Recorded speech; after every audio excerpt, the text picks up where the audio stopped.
Bonjour à tous, on se retrouve pour un nouvel épisode de Silent Witch. Aujourd'hui, l'épisode 9 qui termine sur une note, est un épisode assez émotionnel du point de vue de Félix et également de Monica, puisque donc on va régler la situation avec Casey, avec Louise du coup qui vient de débarquer, qui se rend bien compte que Monica a réussi à détruire sa barrière, apparemment en une minute. Il est là, ah oui, seulement une minute, d'accord, un mois de travail en volée, super! Donc il va devoir réparer la barrière pour que ça puisse empêcher les attaques. Et pendant ce temps, du coup, Monica et Casey ont une espèce de petite conversation. Et encore une fois, elle demande à Monica soit de la détester, soit de l'oublier, ce que Monica ne peut absolument pas faire. Et également, elle s'excuse. Alors, elle s'excusera pas pour ses actions par rapport à Félix, mais elle s'excusera pour ne pas pouvoir lui donner son premier cours d'équitation et pour ne pas pouvoir lui broder du coup quelque chose à son effigie. Voilà, donc Casey s'en va avec Rin. Du coup, et Monica a réussi à négocier pour qu'elle ne soit pas, pour que l'affaire soit étouffée. Alors, je suis pas méga d'accord avec ça. Si je mets de côté à quel point j'appréciais Casey et que je comprends ses motivations, c'est pas en commençant à étouffer des crimes et à laisser partir des criminels qui ont quand même tenté de tuer quelqu'un, qui n'a rien fait, que tu vas vraiment améliorer la situation dans le monde. Ce que ça envoie comme message, c'est que si tu es ami avec la sorcière silencieuse, bon, ça va, tu peux t'en sortir sans... Parce que c'était quand même la peine de mort, là, la tentative de meurtre sur Félix. Du coup, Monica arrive à négocier avec Louis pour, voilà, que si elle avoue tout, tout se passe très bien, ça va un peu avec qui elle travaille et autres, et qu'elle sera envoyée au couvent, du coup, et qu'elle n'apparaîtra plus en société. Ça, c'est intéressant parce que c'est la première fois dans un animé, je sais pas si ça a déjà été fait avant, mais que j'entends du coup, enfin, il me semble que c'est des romans à la base, je suis pas sûre, mais c'est la première fois du coup que je vois dans un animé qu'on met de côté quelqu'un de problématique au couvent. C'est assez intéressant puisque ça pouvait arriver dans notre vraie vie à nous, donc intéressant, petit détail plutôt sympa. Et du coup, Louis a quand même de la compassion pour Monica, donc il lui donne un mouchoir pour qu'elle puisse sécher ses larmes et tout ça, en lui disant, écoute, c'est un cadeau de ma femme, tu me le nettoies et tu me le repasses, et puis tu me le redonneras à ce moment-là, quoi. Voilà. Et chose très intéressante, donc on découvre que Félix est au courant de l'existence de la barrière, est au courant de où se trouve le point d'ancrage de la barrière, et donc essaye de se faufiler un petit peu pour savoir ce qui s'est passé. Et donc il aperçoit vite fait Louis. Et c'est là et Louis dit que c'est du coup que c'est la sorcière silencieuse qui est responsable de tout ça, mais sans mentionner son nom. Et c'est là qu'on apprend un truc très intéressant. J'avais remarqué ça dans le premier épisode, que au moment où Monica lance son sort contre les dragons au tout début de l'épisode 1, il y avait l'air d'y avoir une figure encapuchonnée qui était derrière elle. Donc je pensais que c'était juste quelqu'un qui était là avec elle, quoi. Et ça m'était pas plus revenu à l'esprit. Mais en fait, c'était Félix qui l'avait suivi. Parce qu'apparemment, il est obsédé par la sorcière, par la sorcière silencieuse, de ses propres paroles à lui d'ailleurs. Mais ouais, ça a l'air d'être quelqu'un qui l'admire beaucoup, et du coup, bah, il se dit, ça veut dire qu'elle était là juste à côté de moi pendant tout ce temps et tout. Ah, j'aimerais bien la rencontrer de plus près et tout. Et dans ma tête, j'étais là. Alors mon gars, je sais pas comment tu vas réagir si tu apprends que c'est Monica, du coup.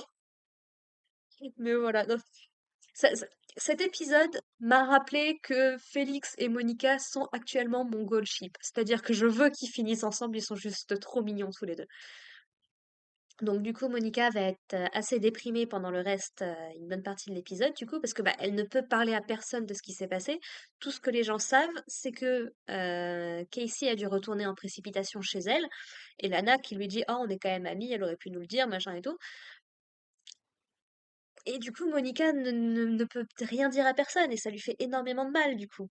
Mais bon, Lana arrive un petit peu à lui remonter le moral et notamment à lui dire, écoute, j'ai pas besoin que tu me donnes quelque chose en retour pour tout ce que je fais pour toi, ça me fait juste plaisir en tant que ton amie et tout. Et Monica se dit bah, qu'elle aimerait bien, du coup, être capable d'agir de la sorte, elle aussi, à l'avenir, quoi. Voilà. Du coup, Monica va avoir sa première séance d'équitation. Bon, alors la première fois, juste avancée au pas, elle tombe de cheval et elle a un petit peu peur de la hauteur, ce que je peux comprendre. Moi qui ai le vertige, j'ai une partie de ma famille qui est à la campagne, donc je suis déjà montée sur des chevaux et tout. Pareil, c'est pas mon truc, du tout. Non, merci.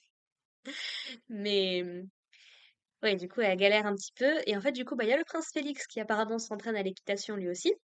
Donc, bah, qui vient lui l'aider un petit peu à prendre la bonne posture. Et du coup, elle est devant avec la bride et lui, il est derrière elle. Et il lui dit, n'utilise pas trop la bride, ça leur fait mal, tiens-toi bien droit, regarde devant, ouvre les épaules, tout ça. Et Monica va remarquer que bah, c'est comme à la danse, du coup, quand c'est regarder droit devant soi, se tenir droite, ça peut avoir quand même des avantages. Du coup, c'est mignon parce que c'est Félix qui l'aide dans les deux cas et tout. Et ouais, il passe un petit moment et elle lui explique qu'elle aimerait bien essayer de monter correctement à cheval, en fait, pour pouvoir le montrer à une amie plus tard, bien évidemment Casey. Et elle a également son premier cours d'échecs, donc elle va de nouveau s'entraîner avec Elliot, qui s'excuse du coup pour avoir utilisé un coup qu'elle ne connaissait pas, mais Monica va lui expliquer que de son point de vue à elle, c'est de sa faute pour avoir cru toutes les paroles que lui disait Elliot en lui expliquant les règles, sans chercher à analyser ou à être critique de ça, à poser plus de questions et autres. Donc elle considère un peu que c'est de sa faute, et elle considère qu'elle n'a pas de raison d'en vouloir à Elliot. Et c'est là qu'on a un petit flashback sur bébé Elliot et bébé Félix, parce qu'ils ont un petit peu cohabité et tout. Je ne savais pas qu'ils se connaissaient depuis aussi longtemps. Et en fait, on voit Félix qui est en train d'apprendre à monter à cheval avec, alors, ce qu'ils appellent son suivant, son serviteur, ce que tu veux, euh, qui lui ressemble honnêtement énormément. Je me suis même demandé à un moment si c'était pas censé être le prince Lionel, qui est censé être le frère aîné de Félix. Et on voit que Félix, quand il était tout petit, ce qu'on avait déjà un petit peu entreaperçu, mais qu'il était tout timide, pas à l'aise, toujours à s'excuser pour ne pas avoir les compétences qu'il faut et tout. Et on voit que Elliot, au début, ne l'appréciait absolument pas, quoi. Qu'il le considérait comme un pleurnicheur, qui ne faisait jamais rien par lui-même, ce genre de choses. Et donc, il a, comment dire, comment dire ça? Il a lancé un défi plus ou moins à Félix de monter à un arbre pour aller récupérer un bouquin. Sauf que Félix est tombé de l'arbre. Et au début, Elliot, il dit non, mais c'est bon, relève-toi et tout. Jusqu'à ce qu'il se rende compte qu'il y ait du sang qui commence un petit peu à se répandre sur le sol. Parce qu'en fait, visiblement, Félix, il s'est pris la branche dans le flanc. Et c'est là, petit moment de panique, que tu dis, ah, mince, effectivement. Et je trouve ça intéressant, du coup, qu'on nous montre qu'il y a quand même des conséquences, quoi, que c'est pas un enfant qui, enfin, moi qui ai le vertige, moi qui suis super, comment dire, qui suis super pas à l'aise avec ce genre de choses, mais j'aurais la trouille, comme c'est pas possible, quoi. Et donc, du coup, bah, enfin, Elliot se fait taper dessus par son père parce que, bah, du coup, ce qu'il a fait n'est pas faisable, n'est pas possible, quoi, et qu'il risque d'avoir de grosses conséquences. Mais Félix vient le défendre, vient dire que c'était son idée et que Elliot a essayé de l'en empêcher. Et du coup, tout est bien qui finit bien, sauf que Elliot bah, cherche à comprendre un petit peu pourquoi est-ce que Félix a fait ça, un petit peu énervé, quoi. Et du coup, Félix va lui expliquer, bah écoute, c'est ma faute parce que je sais pas grimper aux arbres, ceci, cela. Il n'y a pas de raison, j'estime qu'il n'y a pas de raison de t'en vouloir et tout. Et du coup, Elliot se dit, ah, c'est donc pour ça qu'il lui porte autant d'attention, en référence à Monica. Et ouais, du coup, les deux sont en parallèle de l'un de l'autre, ils sont juste adorables. Et je veux pas les forcer à finir ensemble si c'est pas ce qu'ils veulent. On sait pas vraiment si Monica a des sentiments à l'encontre du prince. C'est juste qu'elle est surtout là pour le protéger et que ils matchent plutôt bien ensemble, mais sans plus. Par contre, on sait que Félix, il est obsédé enfin, ouais, il est obsédé par la sorcière silencieuse, mais qu'il ne sait juste pas que c'est Monica. Donc, ouais, je serais très curieuse de voir si à la fin de la saison, les choses seront révélées. Pas. Apparemment, il reste du contenu dans le manga pour faire une saison 2, d'après ce que j'ai vu. Mais du coup, ça, a priori, ce sera pas tout de suite, quoi. Voilà. Et l'épisode se termine du coup, puisque alors que le conseil des élèves s'est réuni un petit peu pour faire leurs tâches et tout, Monica va se rendre compte que à cause de l'incident dans les entrepôts par rapport à Casey, le fait qu'elle est potentielle, qu'elle ait presque été blessée et autres, bah du coup c'est Cyril qui a été blâmé pour ce genre de choses. Et du coup, bah, Monica, en fait, fond en larmes, parce que d'autant plus qu'il s'excuse auprès d'elle. Et donc, elle fond en larmes parce qu'elle s'excuse de pas pouvoir dire la vérité, de pas pouvoir dire les choses, d'être bloquée, quoi. Et j'ai trouvé ça intéressant parce que comme elle a déjà du mal de base à dire des choses, là, d'être obligée, là, c'est même pas que, si elle voulait, elle adorerait pouvoir dire les choses. Là, c'est juste que vraiment, elle ne peut pas pour protéger parce que c'est trop compliqué par rapport à sa mission et tout. Et j'ai trouvé que c'était un joli parallèle du coup entre les deux. Et du coup, comme elle a lancé beaucoup de sorts, elle est fatiguée, donc elle s'endort dans la salle du conseil.